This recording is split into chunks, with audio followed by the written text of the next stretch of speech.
complete equality of social and political rights to all its inhabitants, irrespective of religion, race, or sex. I wish they followed, right, the safeguards of their own Declaration of Independence. It will guarantee freedom of religion, conscience, language, education, and culture. Not so sure if that's really how it worked out. It will safeguard the holy places of all religions. Not so sure that that's actually how it played out. And it will be faithful to the principles of the Charter of the UN. Oh my goodness! It's just like reading this paragraph, like we keep upping the ante, like clause after clause after clause is getting crazier and crazier and more insane, right? Just more and more insane with the safety of hindsight. It's just insane. Oh my goodness, guys. Faithful to the principles of the Charter of the UN. My goodness, are you saying that about UN Resolution 242? Let's keep in mind what I just said about international consensus when you read this Declaration of Independence, and think about how even this Declaration of Independence, how far removed it is from the mainstream discussion of Israel and Palestine today. So to begin, quote, "The land of Israel was the birthplace of the Jewish people. Here their spiritual, religious, and political identity was shaped. Here they first attained to statehood, created cultural values of national and universal significance, and gave to the world the eternal book of books. After being forcibly exiled from their land, the people kept faith with it throughout their dispersion and never ceased to pray and hope for their return to it and for the restoration in it of their political freedom." Wow. That sounds a whole lot to me like geopolitical justice. A geopolitical justice that doesn't just span the modern age. It literally fucking goes back to the Bible, okay? Now, of course, I know a lot of this is like, just propaganda, right? This is like an easy way to get people on your side. I get that. But to the extent that this kind of, propaganda is used to get the international community around you, like, keep in mind that after you get the international consensus, you're now bound by that social contract, right? So, impelled by this historic and traditional attachment, Jews strove in every successive generation to reestablish themselves in their ancient homeland. This isn't really true, though, right? That part isn't true. This is now just more kind of overt propaganda. In recent decades, they returned in their masses, yes. Pioneers, defiant returnees, and defenders, they made deserts bloom. Propaganda, right? I mean, there were many blooming deserts before, right? Remember that 50% of the citrus was owned by Palestinians, right?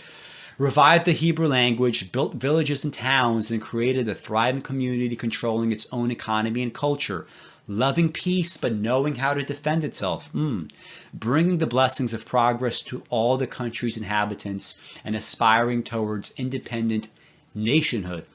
In the year 5657, 1897, at the summons of the spiritual father of the Jewish state, Theodor Herzl, the first Zionist Congress, convened and proclaimed the right of the Jewish people to national rebirth in its own country. So what is this? What is this right? Proclaim the right? What do you mean by right? What is a right? A natural right? Do you have a natural right to this? Or do you have, a right by international decree, right? By international consensus, right? My guess is, and this guess is going to turn out to be right because I know the contents of this declaration, it's going to be international consensus. And sure enough, this right was recognized in the Balfour Declaration. Wow. You're hiding behind the auspices of an empire. Why would you do that? Oh, that's right. Because you want the international community to back you, right? You want geopolitical justice under that rubric. And reaffirmed the mandate of the League of Nations, which in particular gave international sanction. Ooh, crazy stuff. I wonder how many people making these dumb fuck arguments have even read the Israeli Declaration of Independence. But if you actually read this kind of stuff, you know exactly how ahistorical these modern narratives are.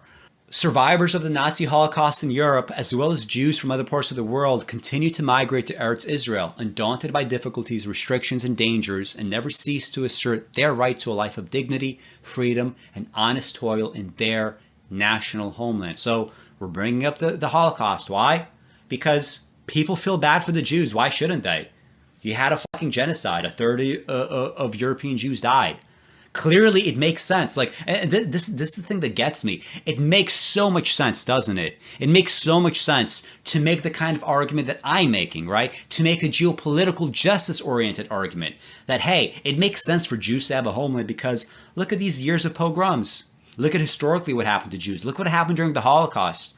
There is no homeland. There is no monopoly on force. There is no military power. Therefore, Jews can be bullied. Hitler can do whatever he wants to them because there is no organized power protecting them, right? So, but Israel as a state, as a thing that would defend Jewish interests, like it makes sense.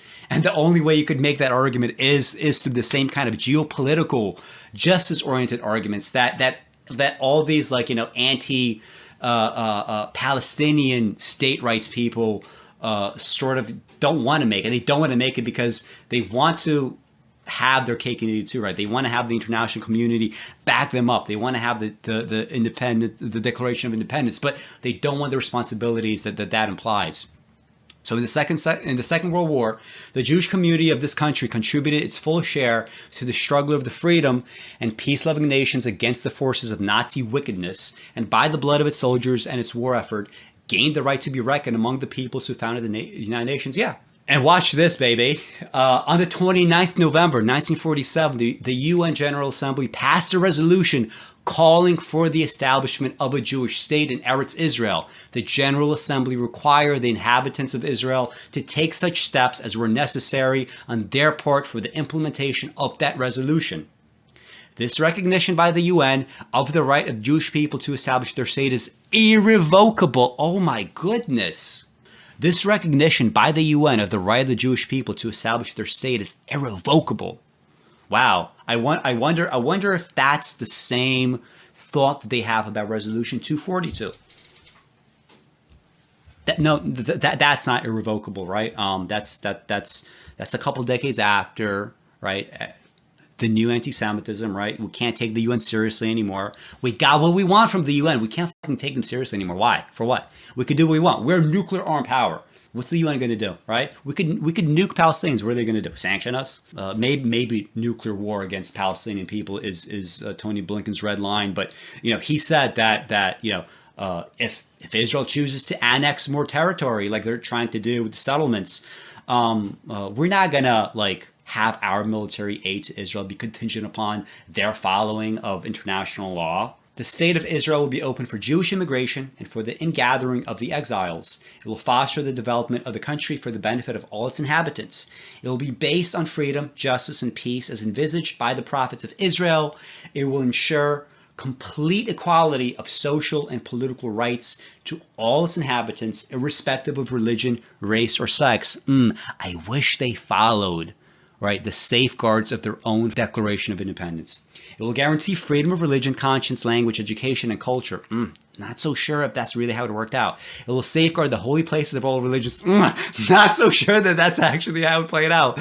And it will be faithful to the principles of the Charter of the UN. Oh my goodness! It's just like reading this paragraph, we keep upping the ante, like clause after clause after clause is getting crazier and crazier and more insane, right? Just more and more insane with the safety of hindsight. It's just insane.